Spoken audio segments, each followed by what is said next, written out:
everyone! Welcome back to our channel. And for today, gusto kong pag-usapan natin on how to start working from home or yung home-based na work. So, as my friends and my relative know, I actually work from home or nag-home-based ako since I became a mom. Before, I used to work in a corporate world for 6 years. And when I got pregnant, I decided to just stay at home, and later I realized I can still work while at home.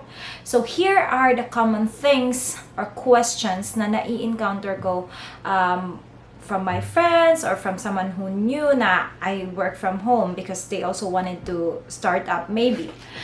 First is, ano ba ang mga uri ng trabaho na pwede sa bahay? So what are the kinds or the types of work that can be done at home? First is, of course, here's ESL. Meron tayong ESL na home-based, meron din tayong office-based. So, most of the companies here in the Philippines are home-based. So, merong Bibo, ACADSOC, and many more.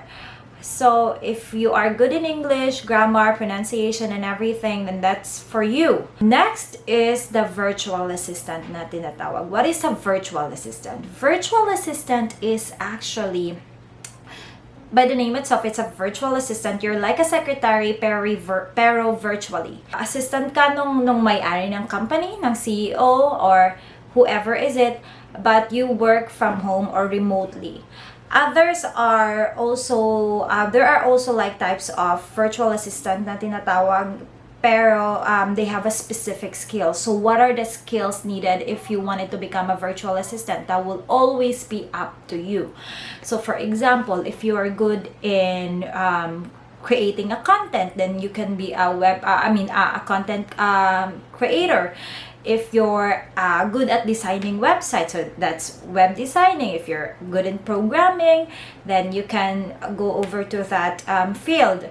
There are also others who are assisting realtors. So that's where I am, or where I belong. I will tackle about it later on, about how it really works, or how I works with realtors. So most of my clients are from the USA. I work 3 different clients now. I have 1 mortgage or loan officer client. I have 2 realtor clients or realtor investor clients. Now, there are also social media manager or management. So you can also do that. There's also SEO. So again, that will always depends on you kung anong klaseng skills ang meron ka. If you wanted to apply as a virtual assistant, or if you wanted to work from home, you have to know first, sa anong field ba ako magaling? Saang field ba ako magaling? Do I know how to create a website? Or customer service is also a skills, if you're good in customer service, then so be it. Telemarketer, inside sales associate, you will know later on how it works. Actually, yung ibang company, they accept newbies. Like for example, if wala ka talagang idea how to do that, there are other companies na willing silang i-train ka. But there are also other companies, especially yung mga direct client, na gusto nila yung may experience na talaga yung mag-work sa kanila. But if you're a newbie, of course, you have to go over to that, to those company na willing silang i-train ka, but that goes with a lower rate. But okay lang yan kasi experience-wise, later on, magagamit mo din naman siya.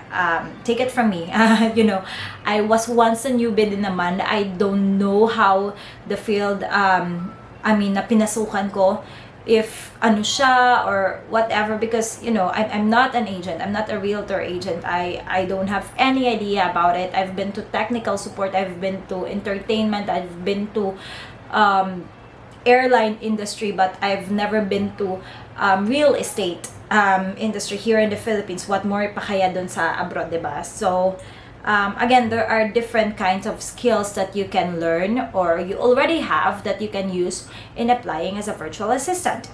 Next common question is, what are the pros and the cons of working from home? No.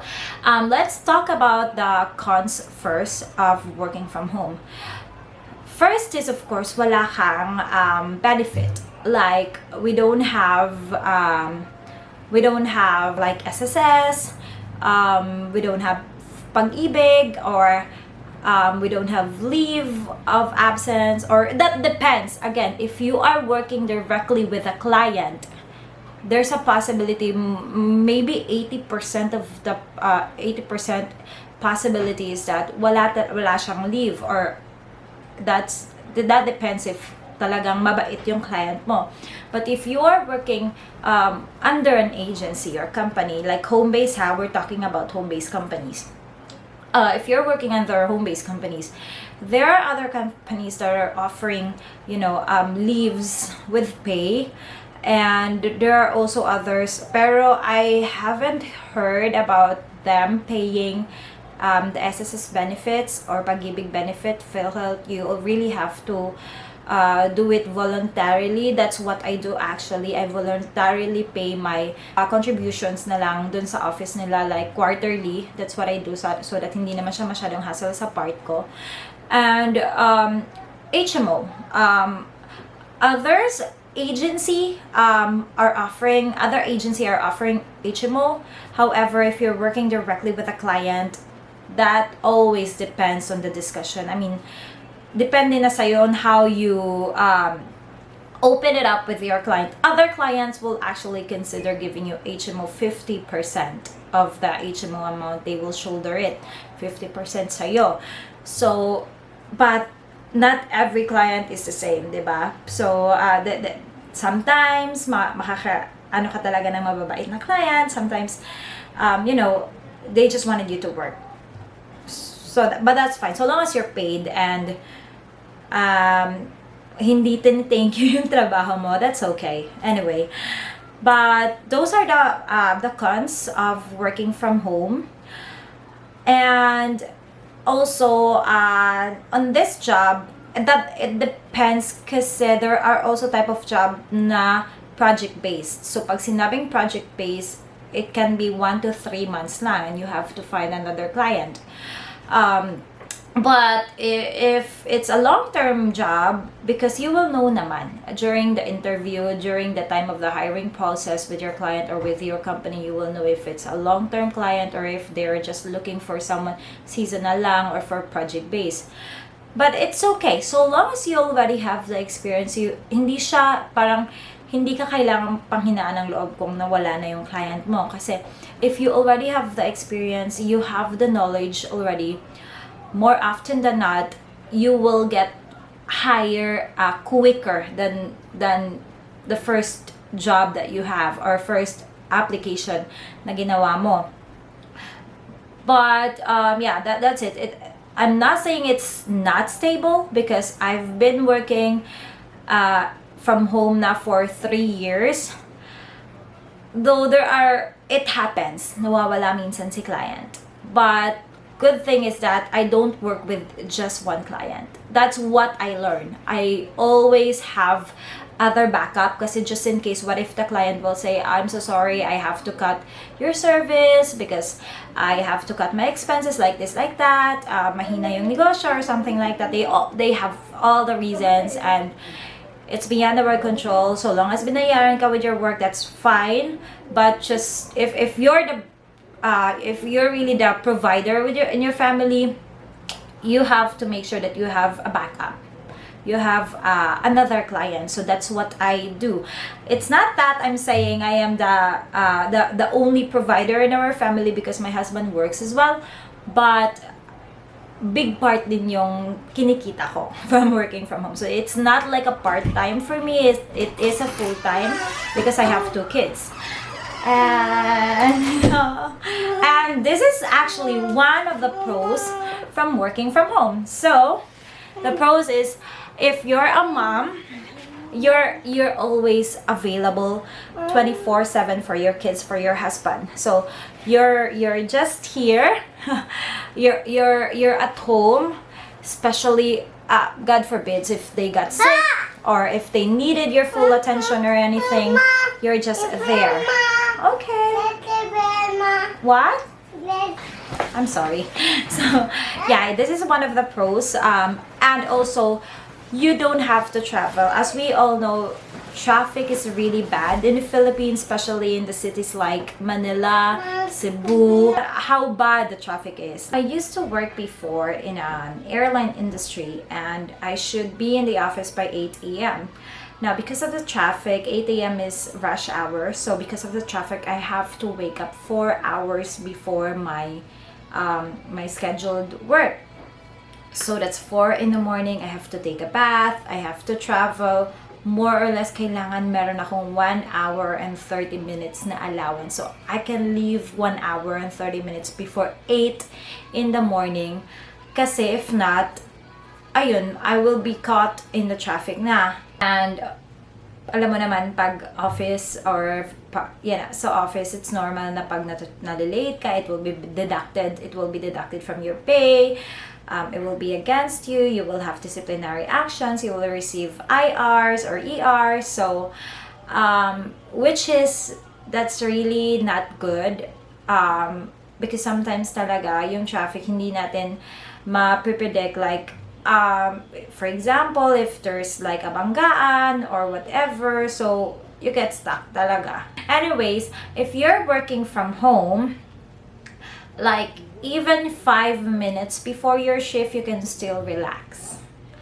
And that's fine. And most of the work are flexible. I mean, most of the work, if you're working from home, if you're a virtual assistant, a general virtual assistant, and you're doing like most admin tasks, then you're working flexible. I have a client, I have this one client I work with for 3 years, and flexible talaga siya. But if you have a fixed schedule, that's still okay, because again, working from home has no hassle. There's actually a joke from those who are working from home. I've joined, many groups, and there's like a memes or jokes that are going around na yung mga stay at home daw, minsan na lang naliligo. But of course, it's not me. Okay. But because maybe we're just at home, and I personally, I don't go out that much. I think last week I only went outside when I went to 7-Eleven, I think, or in a market. So not really like yung lumalabas ka. It's tipid, first place tipid, and also wala kang gastos talaga. Working from home is so long as may pagkain ka sa bahay, may pagkain ka sa ref, may bigas ka, may food, there's no expenses in working from home. Unlike dun if you're in the office, minsan mapapakape ka sa Starbucks kasi sasama ka sa mga kaibigan mo. Minsan naman, magsasabihin ng mga kaibigan mo or ng mga office mates mo na, uy, punta tayo ganito, ganyan, manood tayong sine. Or sometimes, mamimili kayo pag bagong sweldo, or mag-eat out kayo, team eat out. So, it's an expenses, though it's a little thing maybe, but it's still a money though, so it can be an expenses. It will always be up to you. Meron din namang ibang working from home or home-based na tao na talagang mga gala. So that's just who they are. So depende na sa sarili mo yon. Next is ano ang kailangan to start working from home or home-based job? First is, again, as what I've mentioned earlier, you have to have the skills. If you don't know yet ano ba talaga ang skills mo or anong field ka, because I don't believe each one of us has skills. Meron talaga tayong expertise kung saan tayo magaling. Now, if you don't know yet and you are still trying to figure it out, what are your skills or what is your skill? Ano ba, saan ka ba talaga magaling? There are virtual trainings you can watch on YouTube for free. That's free. If you wanted to do SMM, there's a tutorial in YouTube. Again, it's for free. If you wanted SEO, that's for free. But if you wanted an in-depth information about it and go through more details about it, there are also paid trainings online. You can you can just search on Facebook or in Google na nandito lang sa Pilipinas because they're cheaper. I mean, they're peso. There are also dollars, but again, I would encourage you do the one from Pinoy virtual assistant. They're also virtual assistant, but they're an expert already from those fields that they are teaching. And I personally think that if you're a newbie and if you don't know yet saan ka ba dapat mag-start, like wala talaga akong kaalam-alam. Ano ba ang virtual assistant? How can I build up? Or anong mangyayari ganito ganyan? Or I wanted to learn more. I wanted to know more. I would suggest you apply from those. But if that fits your budget, okay? If not, you can just go over to YouTube. YouTube is very convenient. You can watch everywhere using your cell phone, and it's for free. So you're not paying anything for watching it. And then first is skills, second is equipment. If you are working like my work, virtual assistant, most of the clients or most of the agencies are looking for OS na, I mean, it should be i3 pataas, and then most of them are looking for RAM na 4 gigabyte na, and what else? You can use laptop or a desktop. It won't, it won't be a problem. Kasi I personally use a laptop. So and I just have I have two laptops that I'm using, and I have an extension of a monitor, so I can use two screens, dual screens, because of I've worked again with 3 different clients, so I have to have the multitasking skills. So, but later on you will when it's your first time, it's your first client, I know hindi talaga siya madali, especially when you're still learning things. I don't suggest you get another client right away, okay? I know I mentioned earlier you have to have a backup, but if you're a newbie and it's your first client, focus on that client first, because that client will teach you more and will teach you a lot of things that you can learn later on, that you can use. Please do take it from me. I know so much CRMs, which is an advantage on my part, and if I apply for a position, just because I already have experience using those CRMs or those websites or whatever it is, because I learned it from my previous clients. So it's just a give and take process. You give your services, your time, your knowledge to your client. Your client is also giving you learnings that you can later on use with the other clients that you will be working with in the future. And I think that's it. i3 pataas, 4 gigabytes na RAM, and others would want you to have a noise cancellation or noise cancelling headset. That will depend if you're a voice or non-voice. You have a non-voice account or voice account. So if you're doing a non-voice, then that's not necessary. But if you'll be taking calls, because it happens, that doesn't mean that you're calling people, but there are actually other clients that will give you their company number that you can use on the tools that you will be learning on the process, and you will be taking inbound calls. So they wanted you to have non-canceling, a voice canceling headset. I think that will be all. That's generally that's all that you needed. And for the last question is, kailangan bang magaling mag-English if you wanted pag nag-home-based?